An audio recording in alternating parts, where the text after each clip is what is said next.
asalaamaaleykum wa rahmatullah mbokku internet yu ñuy suivre ci Combat à Temps TV tey ñoo ngi amaat mbégte ak contentement di ñëwaat dajawaat ak yéen fii di wax ñëwaat ci ay analyses yi nga xam ne Sénégal am na ko instant bi ci wàllu politique ak ci wàllu entrepreneuriat parce que dañ fa am tey benn kàngam boroom xam-xam bu koo xam ne xam-xamam màcc na ci wàllu société bi wàllu na ci wàllu entrepreneuriat moom sociologue la entrepreneur la mu nekk Mor nekkoon étudiant à l'UGB demoon jàngi ñëwaat duñ def dara dañ koy bàyyi moom mu présenté wu waaw parce que tungu ne du teew ñuy nataal après ñu ñëw ci laaj yi ñu ko war a laaj parce que dinañ waxtaanee actualité politique dinañ waxtaanee entrepreneuriat ci ay tënk ci incha allah salaamaaleykum mbokk Mor nga siyaare mbokk internet yi. waaleykum salaam wa rahmatulah wa barakaatu sëñ Diba ñu ngi lay ziar yow it di kontaan ci invitation bi nga xamante ni moom nga ñu jagleel.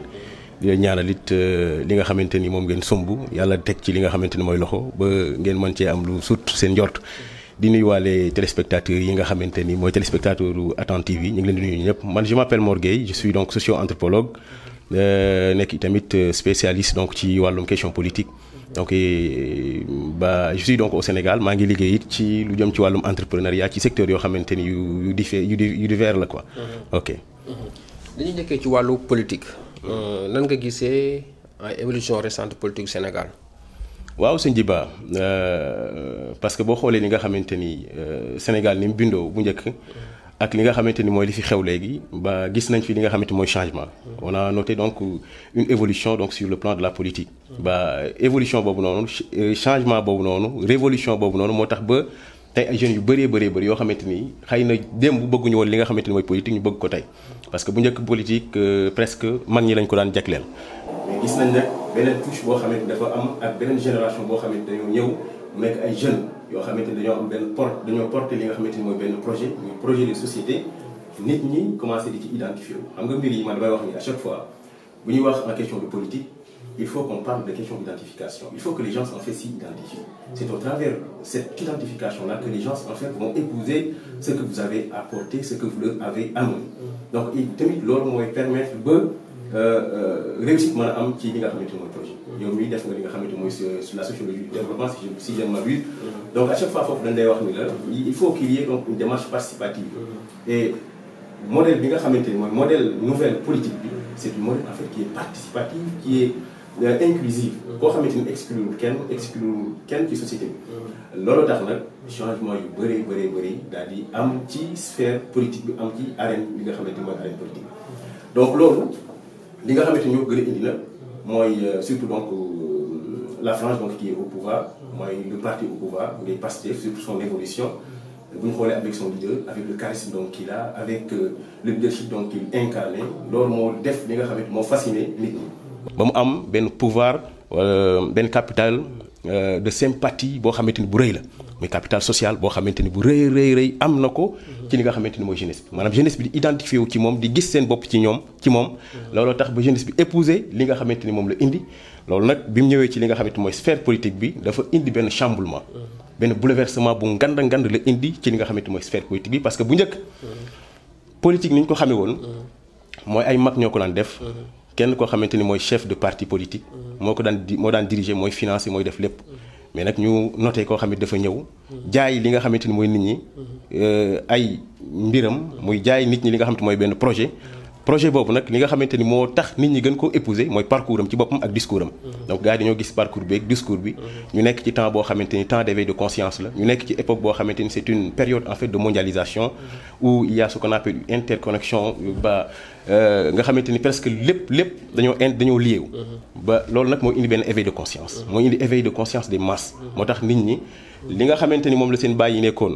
mu sonal leen nga xamante ni nekk nañ ci ay ati at ñu ne waaye léegi li ñuy def mooy il faut que léegi moom lii moom ñu changé ko. ñu changé ko systématiquement. ñu changé ko dem ci leneen loo xamante ni maanaam luy jariñ askan bi la loo xamante ni ñun dañ ci gis suñu bopp. donc yaakaar naa daal sur le plan politique. donc évolution yooyu am na fi ba pare itamit loolu. dafa nekk loo xamante ni man li may wax gars yi. man je considère donc la partie donc le parti qui est au pouvoir. comme étant des intrus dans l'arène politique.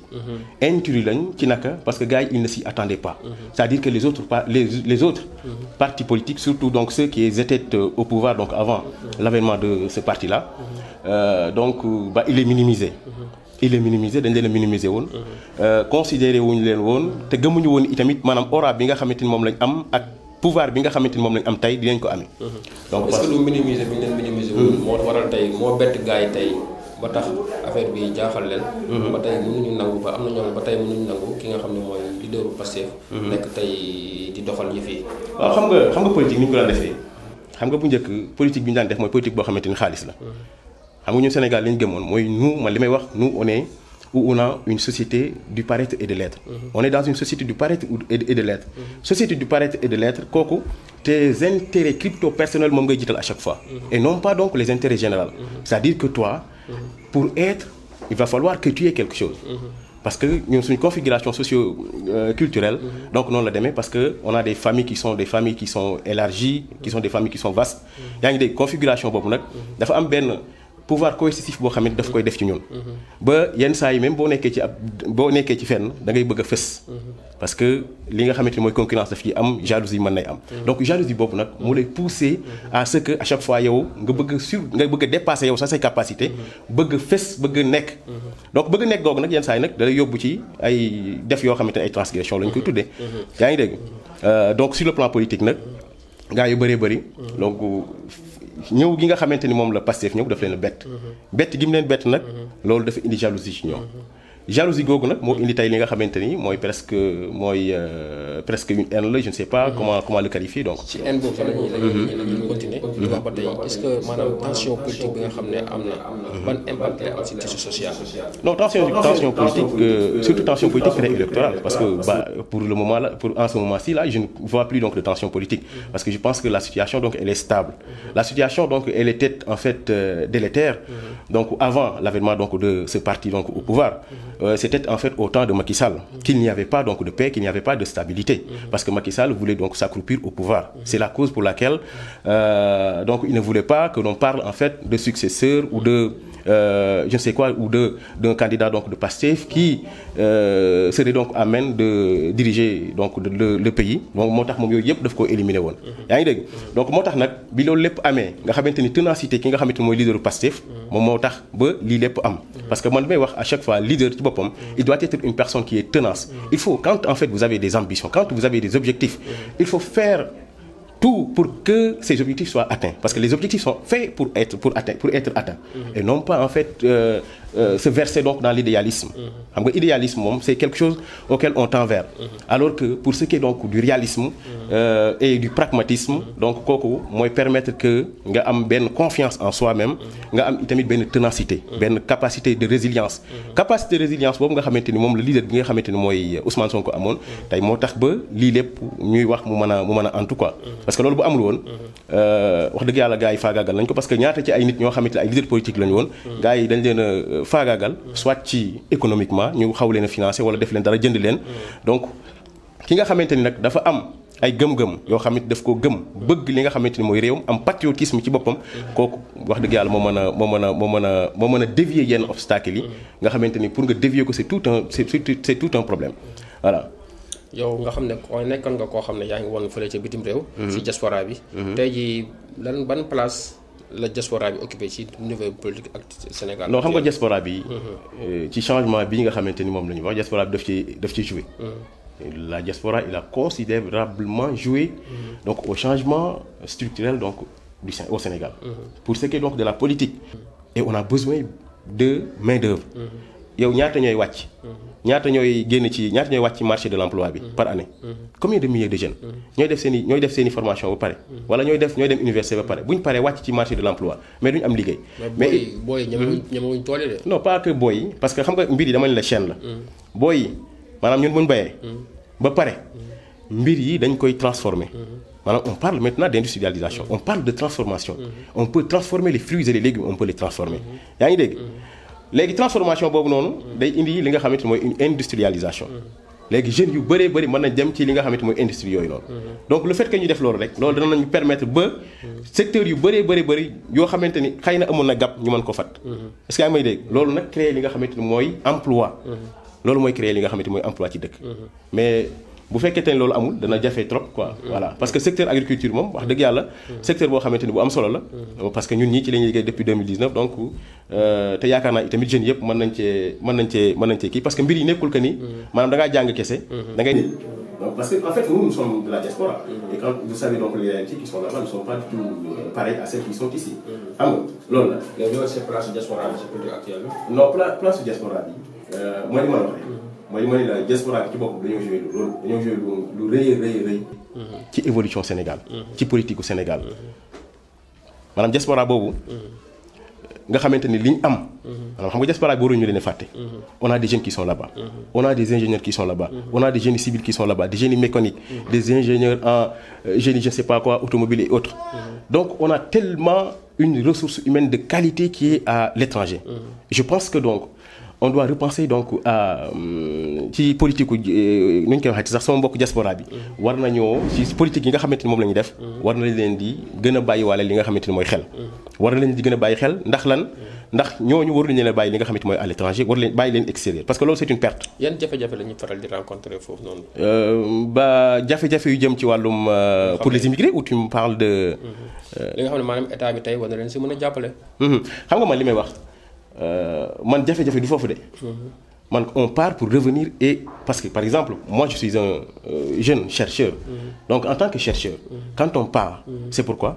C'est pour avoir de la connaissance. Et quand on a de la connaissance c'est pourquoi c'est pour servir son pays et pour servir en fait l'Afrique. Nous sommes des Africains.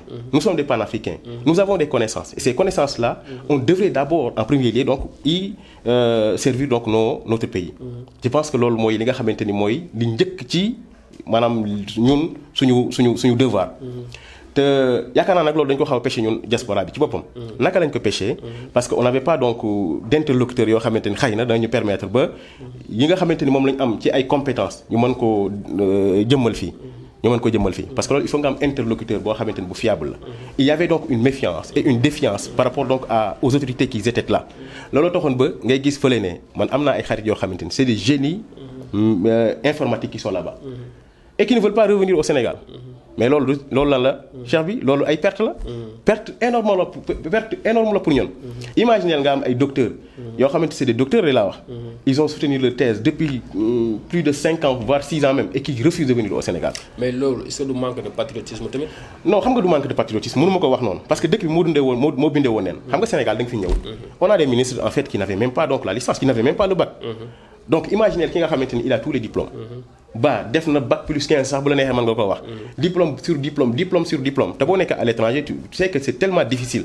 Surtout pour le renouvellement des titres de séjour. Il y en a de ces gens-là qui sont obligés de faire plusieurs masters. Par exemple chaque année nga def benn master. Et au finish donc tu peux te retrouver avec plus de 5 masters. Mais 5 masters alors que les occidentaux qui sont là-bas ils n'ont besoin que d'un master pour travailler. Loolu mooy pragmatisme ci boppam. Léegi nag ñi nga xamante ne mooy suñu autorités yi nan la ñu war a def mooy faciliter li nga xamante ne mooy réintégration bu diaspora bi nga xamante ne ñoo nekk à l'étranger teg ay cellules ak ay structures yoo xamante ni bu ñëwee dañ leen mën a encadrer orienter leen wan leen li nga xamante ni mooy ay secteurs clés yoo xamante ni bu ci investir yooyu xëy na dina mën a booster suñu économie parce que nous pour le moment on a besoin de booster notre économie alors que la diaspora il investit tellement dans le pays. Vous savez qu'en 2016 tout simplement il y avait presque près de 2 milliards d'euros d'IMAS qui ont été injectés donc au Sénégal. C'est-à-dire les transferts. xam nga loolu kon c'est énorme. C'est pas tout quelque chose en fait bu tuuti. Donc moo tax ñooñu dañ leen a war a gën a jox li nga xamante mooy gën leen joxaat tamit confiance gën leen a motiver.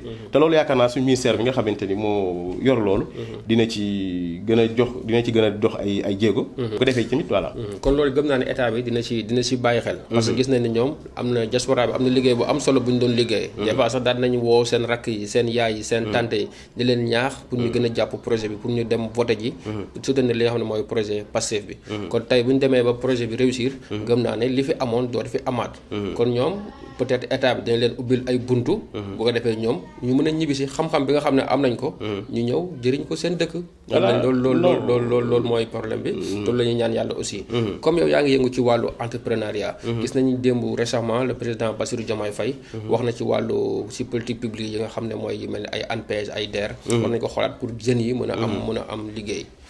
Comment les politiques publiques peuvent-elles soutenir les jeunes dans l'entrepreneuriat? Voilà, xam nga politique publique ni mu mën a soutenir jeunes yi. mooy tegal leen yoo xamante ni ñoom dañ ci am accès dara du jafe ci ñoom.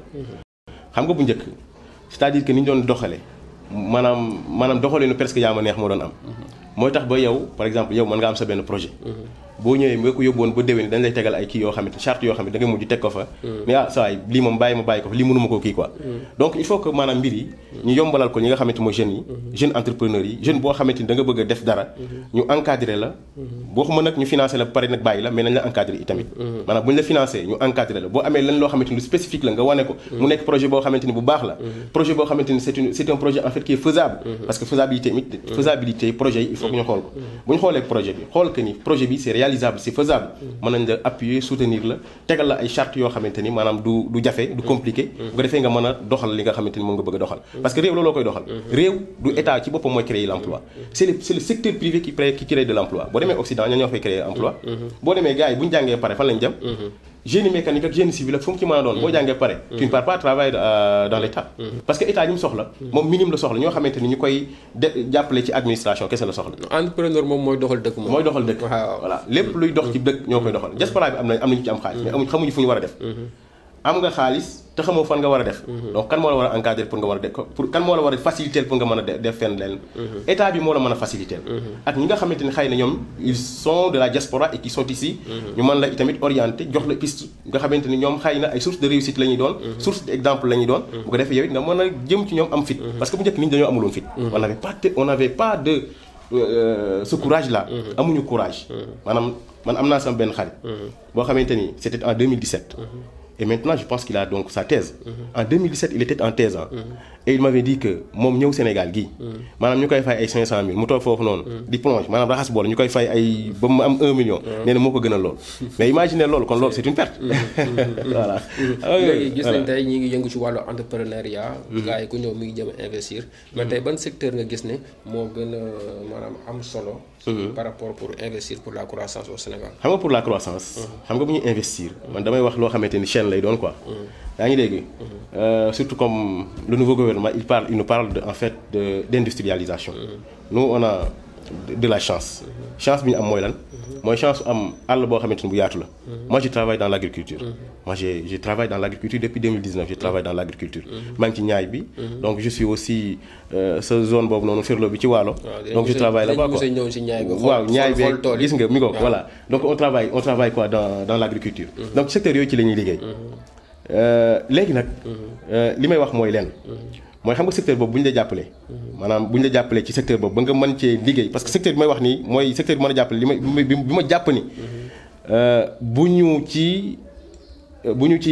ñu ci góorgóorloo tuuti.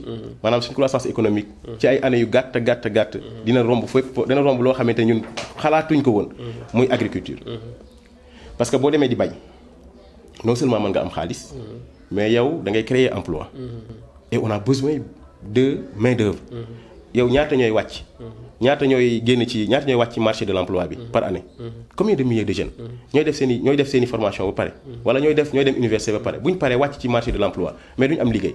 mais booy ñemewuñ tool yi de. non pas que booy yi parce que xam nga mbir yi dama ne la chaîne la. booy yi maanaam ñun bu ñu bayee. ba pare mbir yi dañ koy transformer. maanaam on parle maintenant d'industrialisation. on parle de transformation. on peut transformer les fruits et les légumes on peut les transformer. yaa ngi dégg. léegi transformation boobu noonu day indi li nga xamante mooy une industrialisation. léegi jeunes yu bëree bëri mën nañ dem ci li nga xamante mooy industrie yooyu noonu. donc le fait que ñu def loolu rek loolu dana nañu permettre ba secteur yu bëree bëri yoo xamante ni xëy na amoon na gàpp ñu mën ko fat est-ce que yaa may dégg loolu nag créer li nga xamante ni mooy emploi. loolu mooy créer li nga xamante mooy emploi ci dëkk. mais bu fekkee te ne loolu amul dana jafe trop quoi. voilà parce que secteur agriculture moom wax dëgg yàlla. secteur boo xamante ni bu am solo la. parce que ñun ñii ci la ñuy liggéey depuis 2019 donc te yaakaar naa itamit jeunes yëpp mën nañ cee kii parce que mbir yi nekkul que ni. maanaam da ngaa jàng kese. da ngay toog ci ay bureau di xaar ay salaire u 300 wala 100 nangam mille wala 500 000. donc mbir yi il faut que yow it ngay oser entreprendre. parce que loolu laay wax. man li may wax mooy lan. mooy nous ne devons pas être statiques mais on doit réagir et faire en sorte que notre pays donc puisse développer et pour que ñu wax développement nag il faut que ñu apporter suñ touche maanaam ñun suñ contribution kenn ku ne da nga war a wane yow lan nga defal sa réew. léegi di question bu mujj mooy la place quel est le rôle et la place de la diaspora dans la dynamique entrepreneuriale au Sénégal. non diaspora bi li ma la wax sànq. xam nga diaspora bi am na ci rôle bu mag a mag. diaspora bi li ñu war a njëkk ci ñoom. mooy faciliter fexe ba ñoom ñu am confiance ci dëkk bi. bu ñu amee confiance bu ñu réewee rek. yaakaar naa mbir yu bëri dañ ko mën a booster. tool yaa ngi fi yaatu na trop. mën nañ leen a sànnil mën nañ leen a yaatal mën nañ leen a faciliter li nga xam te mooy accès donc aux terres. ba pare itamit terres yi ñu titré ko. maanaam loolu da ciy baax. maanaam titré terres yi fexe ba terre suuf su ne. nga am ay papier. maanaam ci collectivité territoriales yi moo xam collectivité locale yi ñu faciliter loolu accès boobu. loolu il paraît que état bi mu ngi ciy def ay jéego yu am solo. waaw ñu ngi koy état bi xamaguma ndax commencé nañ comme déet. yaa ngi dégg mais il faut que man ñu faciliter ko laa wax. ñu faciliter ko ñi nga xamante ni mooy baykat yi. parce que loolu moo leen di permettre ba ëllëg bu fekkente ni da nga bëgg a am ay prêt bancaire nga mën a def ay prêt. loo bëgg a def nga mën koo def.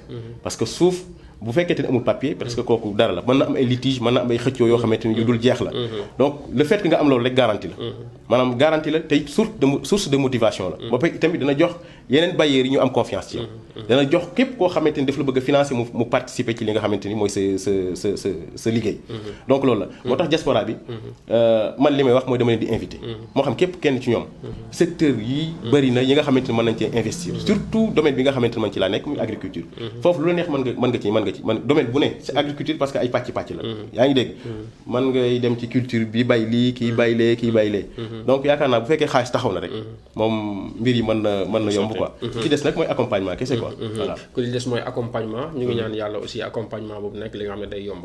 émission bi moo ngi jeex nga wax sa dernier mot ak sa remerciement ak nga waat waa diaspora bi ñu ñëw Sénégal jàpp ci bagage yi ñibbisi. voilà di kontaan ci invitation bi. di la ñaanal yow it. parce que lii c'est pas du tout facile. en tant que jeune. jànge fii xam nga. ak avec les maigres moyens donc à bord. ngay taxawal li donc kooku itamit ñun li ñu mën a def mooy lan mooy ñëw.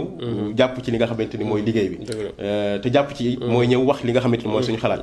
wax ci li nga xamante ni moom lañ gëm wax li nga xamante ni moom lañ yaakaar ni tamit mooy defaral dëppee li nga xam ne mooy dëkk bi di woo nag suñu mbokk yëpp que ce soit man Sénégal yëpp laay woo que ce soit ceux de la diaspora ak ñi nga xamante ni mooy ñi nekk fii quoi ñoom ñëpp laay woo li leen woo ci lan ñu gën a gëm suñu bopp maanaam Sénégal ci boppam fi ñu toll dañoo toll ci phase boo xamante ni phase de reconstruction la phase de refondation la parce que dëkk bi dafa demoon ba nga xamante ni yàqu na di waaj a nu ñu koy waxee sax suux donc dëkk bi waaj a suux nag ñu koy joyanti kooku yaakaar naa ñëpp ci war a jàpp kenn ku nekk da ngay góorgóorlu taxaw jàpp ci bu ko defee ñu gën a góorgóorlu quoi parce que loolu mooy permettre ba li nga xamante ni moom la ñuy wax immigration clandestine ak yooyu yëpp ñu mën ko raaye voilà mi ngoog di leen gërëm ñëpp waaw moo nekkoon sëñ Mor Gueye nekk anthro-sociologue nekk aussi entrepreneur voilà nekkoon koo xam ne mi ngi woon université Gaston Berger ku mënoon teel a añi la nag xom ak reer yi xom nag ndax léegi moo ngi koy mënam déet Mor moom ay 11h30 daan ay 18h30 aussi daana dem reer yi moom xam naa ne lu waaye di wax moom ponctuel na ci réseau bi xam naa bu ko defee ci liggéey bi aussi dina baax